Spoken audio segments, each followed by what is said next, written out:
Buenos días, amigos de YouTube. Soy el creador del canal DavidNet 125, David Domínguez. Como me lo pidieron en los comentarios, hoy les traigo una enseñanza, un tutorial sobre centrales eléctricas. Como egresado de la reciente carrera de Ingeniería Mecánica Eléctrica, vamos a dividir esta diapositiva en cinco videos. La primera parte tocaré la parte de los aspectos básicos de lo que son centrales eléctricas, tanto convencionales y no convencionales, e iremos explicando una por una y paso por paso para que el video sea entretenido, ameno y no se puedan aburrir. Bien, como introducción a las centrales eléctricas, dice que es el aprovechamiento de la fuente de energía renovable por el hombre, que es muy antigua.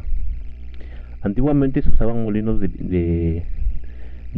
impulsadas por agua para poder moler trigo y algunos granos que se utilizaban en las actividades agrícolas. Después, con la renovación industrial, se fueron tomando otras consideraciones hasta aprovechar los recursos hídricos y recursos fósiles de combustible para producir energía eléctrica mediante la creación de alternadores, generadores que revolucionaron el mundo industrial. En 2006, 38 compañías generaban electricidad para el mercado. ¿De qué estoy hablando? Estoy hablando del mercado peruano. Dice que 78 compañías producían electricidad para uso propio, tales como compañías mineras, compañías como Sidra Perú, como Petroperú y más, ¿no? Dice que suministraban el 70% de la capacidad total. Bien, algunas de las empresas importantes y sus potencias instaladas, como Edgel, que son dueños de Cañón de Pato, y demás empresas generadoras de energía renovable, ¿no? Tenemos Electroperú, de las empresas peruanas Petroperú y más. Tenemos Egenor, los que distribuyen energía a Indrandina, a Electroluz y más. Y tenemos Energía del Sur, que tiene una potencia instalada en todas sus generadoras de 725 megavatios. Bien, siguiendo con la exposición, los objetivos que se tienen para este estudio que estoy haciendo, el cual me tocó auditar en el curso de auditoría de sistemas electromecánicos, es orientar y capacitar sobre las centrales eléctricas. Hay que hacer un breve repaso, ya que muchos hemos llevado lo que hemos estudiado en energía eléctrica, lo que es la parte eléctrica. Hemos estudiado los aspectos básicos, ya desde la transformación, desde los recursos que se utilizan para generar este tipo de energías, y también sus aplicaciones, ¿no? Entre los objetivos específicos, dar a conocer los componentes y funcionamiento de una central convencional. Cuando hablamos de centrales convencionales, bueno, estamos hablando de centrales que son tradicionales, que son las más antiguas y que todavía al día de hoy todavía reinan sobre las demás, sobre los demás componentes de energía, de tipo de generación, ¿no? Tenemos las centrales no convencionales, las que son de tecnologías nuevas, las que harán reducir en cuanto a impactos de calentamiento global y en cuanto a lo que es ahorro de energía y ya no contaminación al medio ambiente por efecto invernadero de lo que provoca el dióxido y el monóxido de carbono. Otro objetivo es evaluar la capacidad de los generadores en ciertos periodos de tiempo en plantas generadoras según su tipo, ¿no? Vemos cuando auditamos para evaluar,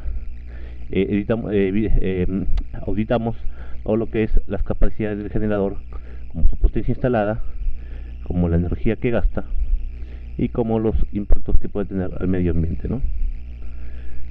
Evaluar el tamaño de las cargas conectadas. Ahí hablamos de los usuarios finales y de los usuarios de media tensión de baja tensión y de alta tensión también. Y el objetivo último, que es el proyecto que se ejecutarán entre los años 2014 y 2018, ¿no?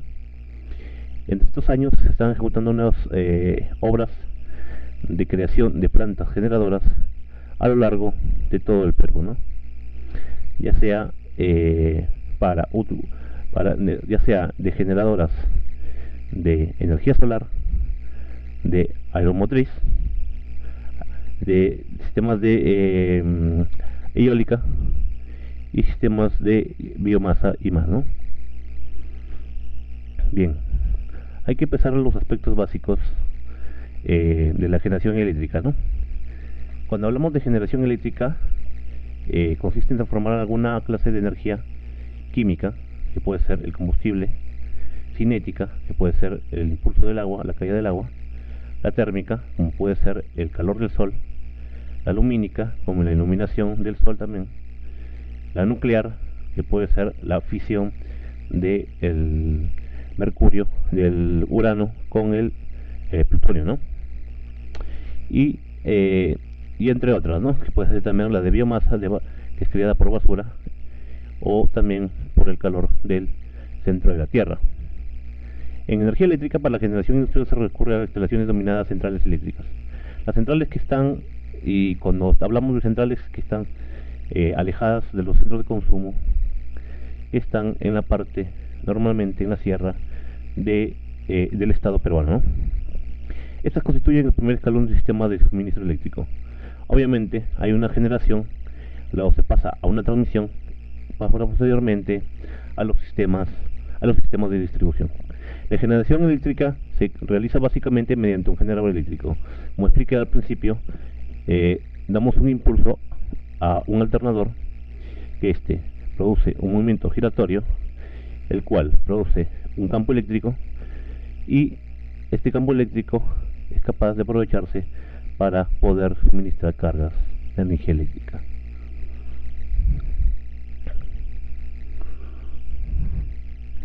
Un generador eléctrico es como expliqué, que tiene polos en terminales y bornes para transformar energía mecánica en eléctrica. La transformación consiste en la acción del campo magnético sobre los conductores eléctricos dispuestos entre su armadura. ¿Qué son los conductores eléctricos? Fácil, los estatores y el rotor, ¿no? Dice si se produce mecánicamente un movimiento relativo de conductores de campo, se generará una fuerza electromotriz. Este sistema está basado en la ley de Faraday. Bueno, al haber un movimiento giratorio, va a haber un campo magnético y este generará energía eléctrica. Clasificación según su servicio. Centrales base. Cuando hablamos de centrales base, hablamos de centrales que son centrales que están en forma permanente en un solo sitio y que son las bases para poder generar energía eléctrica. La instalación suele ser de marcha durante largos periodos de tiempo, ya que su instalación es larga, ¿no? Ya que tiene que hacerse un estudio, una planificación, tiene que hacerse la ejecución de la obra, y por sí ese trabajo es un trabajo muy largo, ¿no? Cuando hablamos de centrales bases, hablamos de centrales nucleares, térmicas, hidráulicas, las que en recursos naturales son más abundantes, ¿no? Y en la nuclear podemos combinar, fusionar urano para poder calentarlo y poder producir grandes cantidades de energía eléctrica, gran energía para producir agua hervida o vapor para calderas, para moverlo en nuestras turbinas y poder producir en el alternador energía eléctrica, ¿no?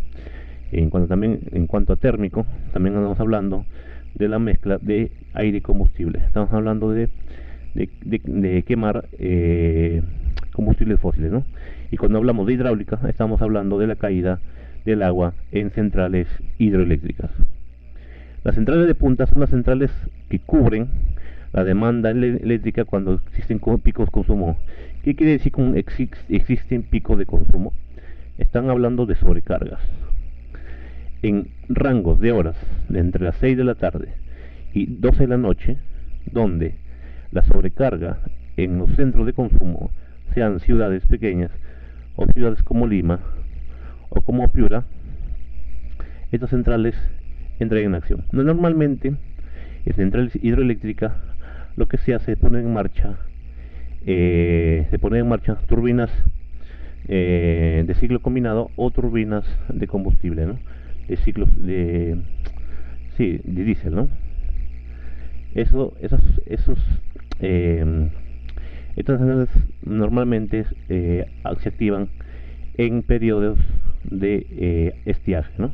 Entre periodos, que son 8 meses, puede ser entre junio y diciembre de un año, donde cual se ponen en funcionamiento este tipo de centrales, que normalmente son generadores que su alimentación es de combustible, ¿no? Las centrales de reserva implica la disponibilidad de instalaciones capaces de sustituir total o parcialmente a las centrales base en las siguientes situaciones: escasez o falta de materias primas, agua, carbón, combustible, aceite, etcétera, ¿no? Ese es cuando, por ejemplo, en épocas de estiaje,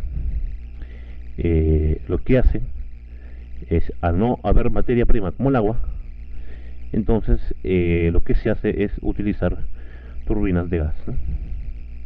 O en caso contrario, se usan reservorios enormes en las partes bajas de estas centrales, y este agua que queda almacenado es impulsado nuevamente aguas arriba para poder ser procesado y poder dar el impulso a la turbina y posteriormente a lo que es el alternador, ¿no? Las centrales que suelen recurrir a estos casos son hidráulicas o con turbinas de gas debido a la rápida capacidad de respuesta, ¿no? Puede ser 1-1, puede ser cubierta por una turbina de gas que pone en funcionamiento, o puede ser bombear el agua almacenada en la parte baja hacia aguas arriba. Pero normalmente, en mayoría de casos, se utilizan generadores o se usan turbinas de gas para producir energía eléctrica. Y tenemos centrales de socorro. Si bien tienen el mismo propósito que las centrales anteriores, se diferencian en las que estas son pequeñas centrales autónomas transportables en camiones, trenes, barcos, y son accionadas por motores diésel. Por ejemplo, digamos que Intrandina dejó sin luz a un hospital por un atentado terrorista o más, o cualquier tipo de percance que puede no haberse sido avisado, autorizado, porque ellos saben que toda normativa Intrandina, por ejemplo, que cuando va a dar corte de suministro eléctrico, anteriormente tuvo que haber avisado a sus suministrados, ¿no? Pero en caso de accidentes o atentados, estos hospitales, estas fábricas, se verán forzados a tener sistemas autógenos, ¿no? Sistemas de generación autógena, ya sea una pequeña puede ser una pequeña turbina de gas, o puede ser una pequeña caldera para producir energía eléctrica, tales como los tienen los hospitales y las fábricas de producción.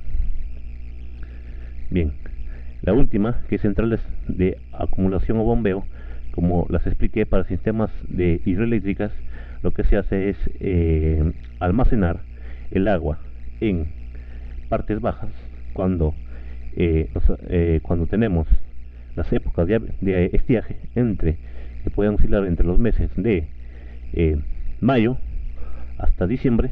Se usan este tipo de centrales para poder retornar aguas arriba al agua, ¿no? Pues el trabajo de impulso de agua por energía cinética. Bien, este ha sido todo por hoy. Seguiré grabando videos, pero en partes pequeñas, para no poder aburrirlos y que puedan entenderme mejor la clase. Espero que lo hayan entendido y nos veremos en el siguiente video.